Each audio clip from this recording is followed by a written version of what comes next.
of the Philippines refers to it as disorders such as inherited metabolic disorders and other diseases with similar rare occurrences as recognized by the DOH upon recommendation by the NIH, but excluding catastrophic, like life-threatening, serious, debilitating, or serious and chronic forms of more frequent occurring diseases.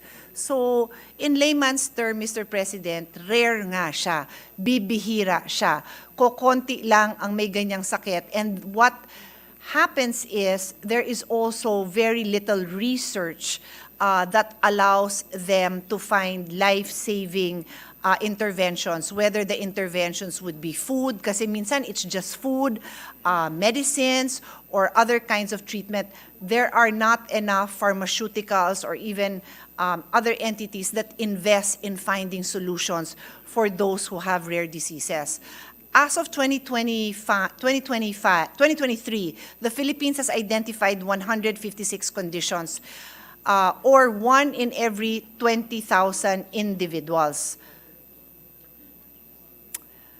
I actually authored this act, Mr. President. It's a 2016 act, but again, our honorary Dr. Padilla is really the brainchild behind this. It is very technical, so she was the one who worked on this so that we would have a law that aims to improve the availability of comprehensive medical care for patients diagnosed with rare diseases. I would like to mention, Mr. President, that we have with us a few of patients of Dr. Padilla. But before I go there, let me ask that a video be played. It's a very short video of Juan Magdaraog, who is actually with us, to just say a few words about his condition.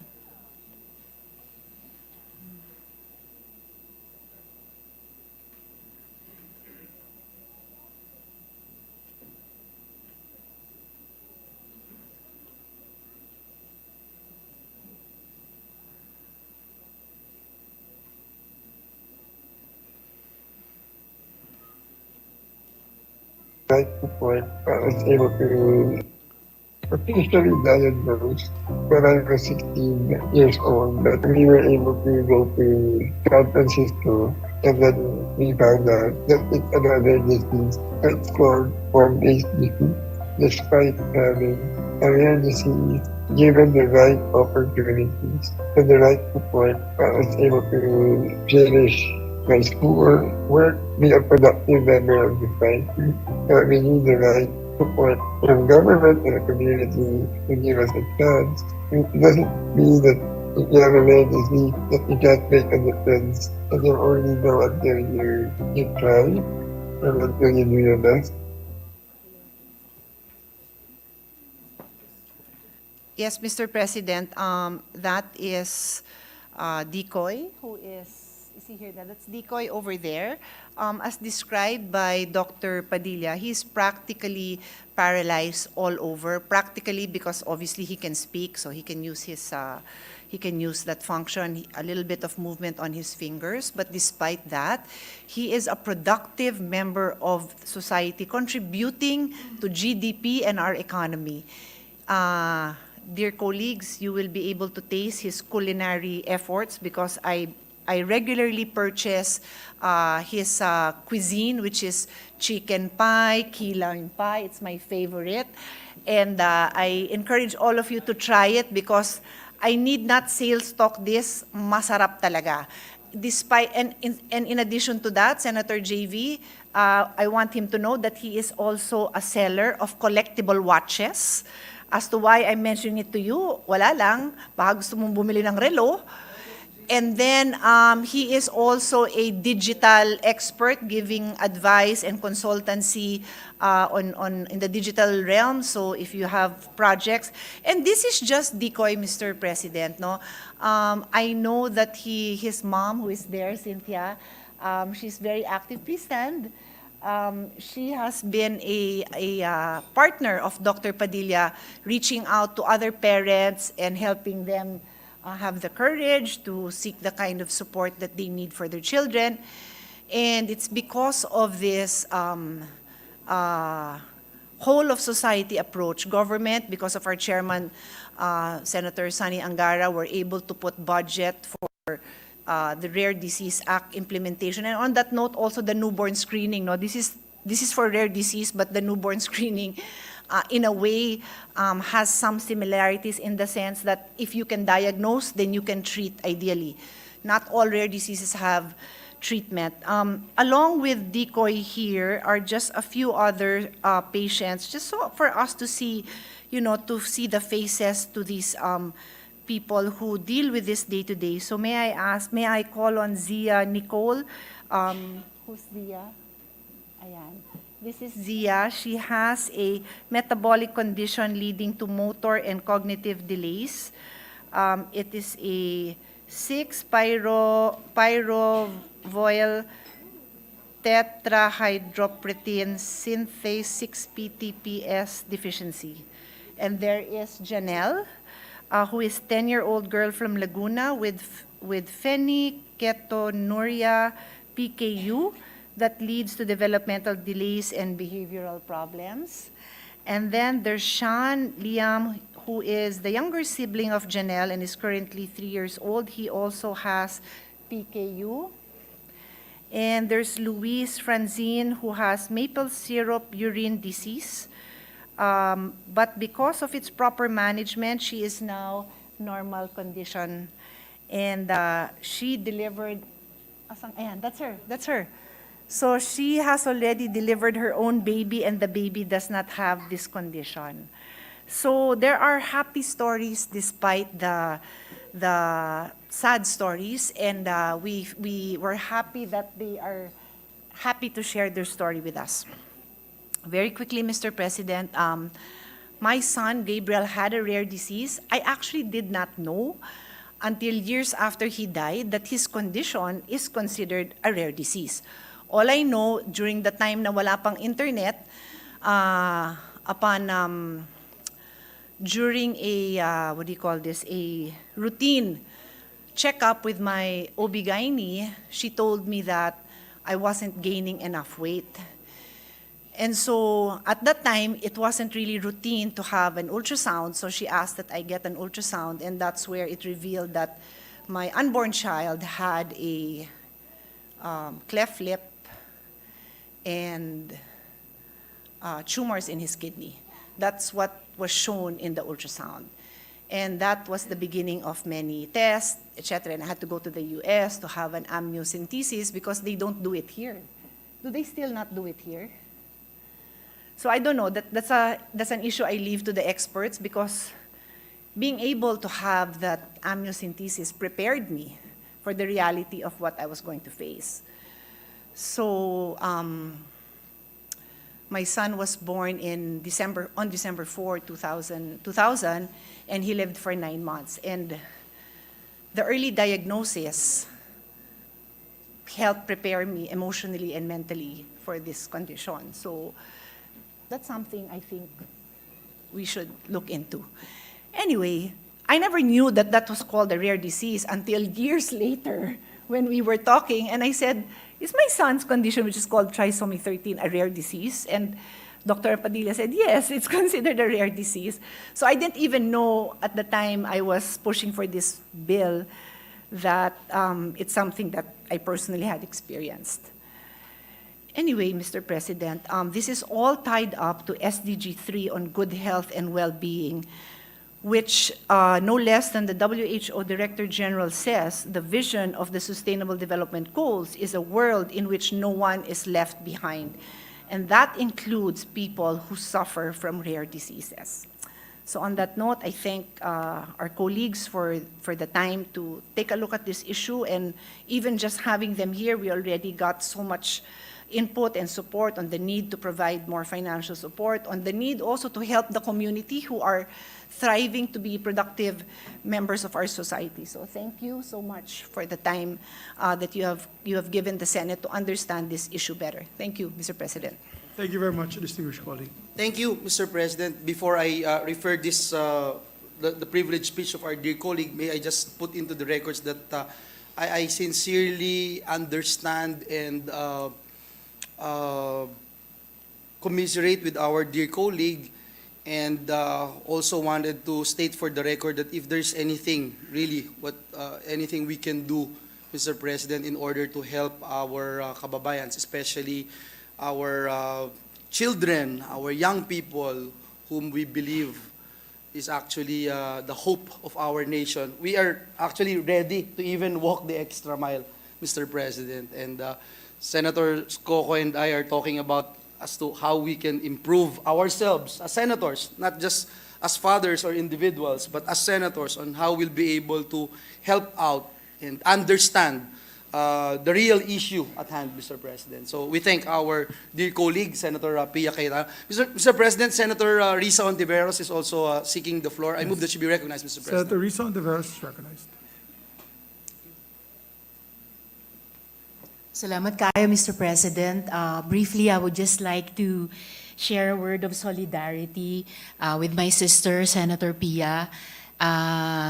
Tuwing ikinikwento mo yung bahaging yun ng kwentong buhay mo tungkol sa anak mong si Gabriel, I'm sure hindi lang ako yung naluluha dito sa mga kasama. I just want to thank you for sharing the story again in aid of supporting other families to help and love and serve their children better and better over time. Nagpapasalamat din ako, Mr. President, kay Dr. Carmencita Padilla, whom the gentle lady from Taguigan Pateros has led us in honoring for her life's work with these families. To walk the extra mile that the majority leader mentioned, out of sheer love, unconditional love for their children. At maraming salamat sa mga pamilya who are here today, not only for themselves, but for other families and other children, gifts to our society, and for continuing to teach us in the Senate how we can support them to also achieve their full potential as human beings and as Filipinos. Huli, Mr. President, napagtulungan na rin po namin ni Minority Leader Senator Coco Pimentel yung ilang mga panukalang batas natin dito sa Senado, together with persons with disabilities and their families. And I'm sure Senator Pia is well aware of these also, but I know, Mr. President, we will continue to devote our energies para isulong yung mga ito, yung tungkol sa National Action Plan for persons with disabilities and their families, at yung panukala din tungkol sa Disability Support Fund. So just deep thanks all around to the people who have made today so special for the Senate. Salamat kayo, Mr. President. Thank you very much. Thank you. Mr. President, with that, I move that... Oh, Mr. President, our Minority Leader, Senator Coco Pimentel, is also Our seeking the floor. distinguished I move minority that he floor be leader, recognized, Mr. President. Senator Coco Pimentel is recognized. Thank you, Mr. President. With the permission of our colleague, I said that if she could give us more specifics as to this subject matter of her privileged speech, Mr. President. With the permission of our colleague. May I proceed, ma'am? Yes, of course. Okay. Yes, of course. Senator Pia Cayetano mentioned the law which she authored, no? So I forgot the number, pero there is a law. May we know the title, the title of the law? Rare Diseases Act of 2016. So we already have the law, the Rare Diseases Act, and then may we know what are the salient points of the law, Mr. President? Yes, Mr. President.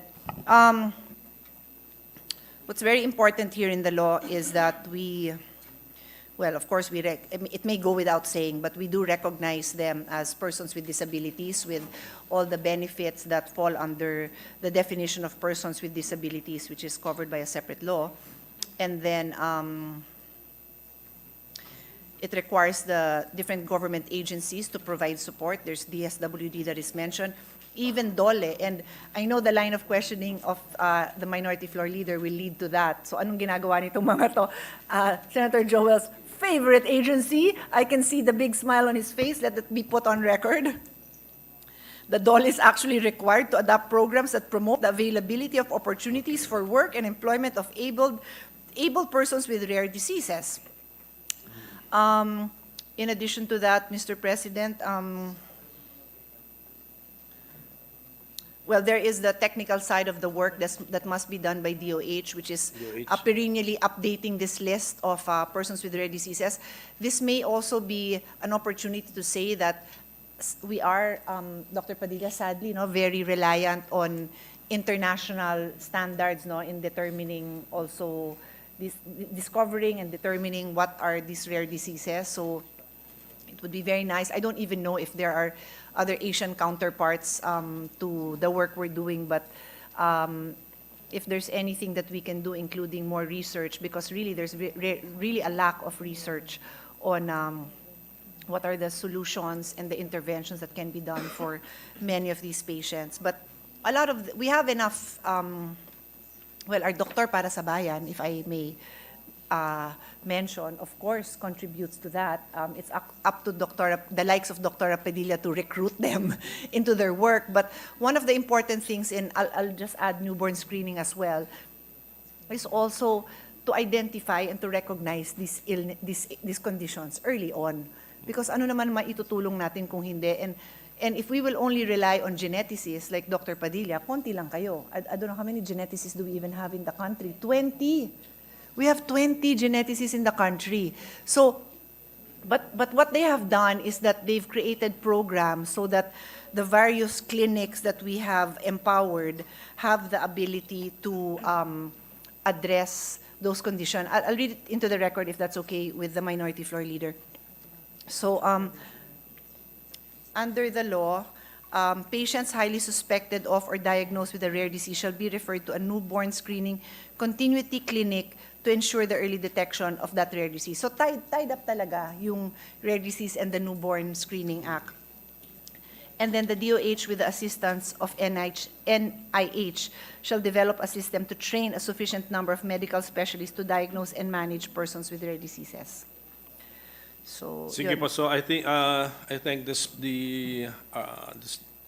our colleague for pointing out the budget. salient features of the law. Siguro when the committee to which this speech will be referred will conduct the hearing, Mr. President, parang we perform our oversight function and find out how the law is being implemented. So, pero yung meron po tayong mga pasyente po rito or mga persons With rare diseases. With rare diseases. Oh.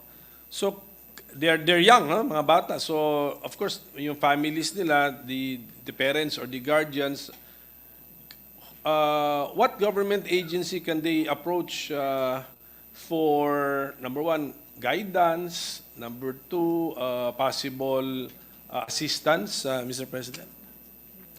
So, Mr. President, in 2022, I'll give you a very specific answer. In 2022, we funded the establishment of 66 clinics all over the country to provide lifetime support for patients diagnosed with rare diseases after the newborn screening. So the Newborn Screening Act is already happening all over the country, right, through various hospitals. And these 66 clinics are important to make sure that after may diagnosis, may continuing care. But this is an ongoing, this cannot be a one-time funding, Mr. President. So in 2023, we added support for the operations because na-establish na, and this was 28 million. And then in 2024, we had capital outlay for the continuity and satellite clinics across the country, only 5 million, Mr. President. I have to add, having been a senator for almost, senator and 3 years in the House, so almost 20 years altogether, I have had the experience of working with secretaries who were not very keen on funding. And for me, my position has always been, pondohan kahit papano. Diba? Let's move it forward. I understand that these are rare diseases. If you're going to try to figure out how many children, how many families are affected. Maybe it's not as many as those with cancer, but we still have to fund. They're still human beings. They're still Filipinos. So, yun lang sa akin. Kasi kung tuloy-tuloy, pa konti-konti, marami tayong ma-achieve, Mr. President. So, and the funding for the Rare Diseases Act, although the law calls for national government agencies to provide support, but the main agency responsible for the implementation of the act would be the DOH. Is that correct, Mr. President? DOH? So DOH and UPNIH, because like ito pong establishment of clinics, the system that was going to be put in place was Dr. Padilla's program, and having been Institute for Health. DOH ang main, but NIH assists. Okay. Yes, DOH ang main so, and okay. NIH assists. So at least nakikita na po natin na, if a legislator wants to direct funding to help the execution or implementation of the Rare Diseases Act, you direct your funding to DOH and to UP, NIH. the NIH, which is under the UP system budget. Yes, Mr. Yes, President, and that then is correct. And then what particular program po under the DOH, if just in case our colleague knows? The rare diseases, they can just say rare disease as the budget. For implementation of the Rare Disease Act, okay na po yun, Mr. President, under the general DOH budget. They will put that for the implementation. Kasi we already have funding there, the establishment of the clinic, support for operations, so Sige. we just Sige, add I it. thought baka may Na specific, yeah, baka like may specific a division. pop, I think that's still a pro- dream of, it's still a dream So- of Dr. Padilla to have a center. So for kung that.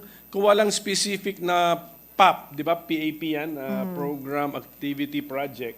Ibig sabihin noon naka-lodge lang yan sa secretary, and then we no? lobby. Yeah. We lobby Yes. for the exercise of discretion of the Yes. secretary. So But I have to say, Mr. President, that's probably why Dr. Padilla received the National Scientist Award, not just for her intelligence, no, and her titles, but she's very diligent in making her projects become a reality. Grabe tumutok yan. So pag yan nalagay dyan, hindi yan papayag na hindi magamit for the purpose it is intended. sige po, Mr. President, I think we already got sufficient details from our speaker, Mr. President. Thank you. Siguro ang pag ma-hear na po ito ng committee, I just siguro call for the exercise of our oversight function. Bali, i-audit natin ang implementation of RA 10747, which is the Rare Diseases Act. So, Yes, I think Mr. President, I look forward to that opportunity, as His Honor said, no? Let's do an audit. Thank you. salamat po, Mr. President. Thank you to our Thank Thank you very much, distinguished colleagues. Thank you. Mr. President, with that, I move that we refer the privileged speech of Senator Pia Cayetano and all the interpellations and manifestations thereon to the Committee on Health and Demography. I so move, Mr. President. There being no objection, motion is approved. Thank you, Mr. President. Mr. President, at this juncture, I move that we dispense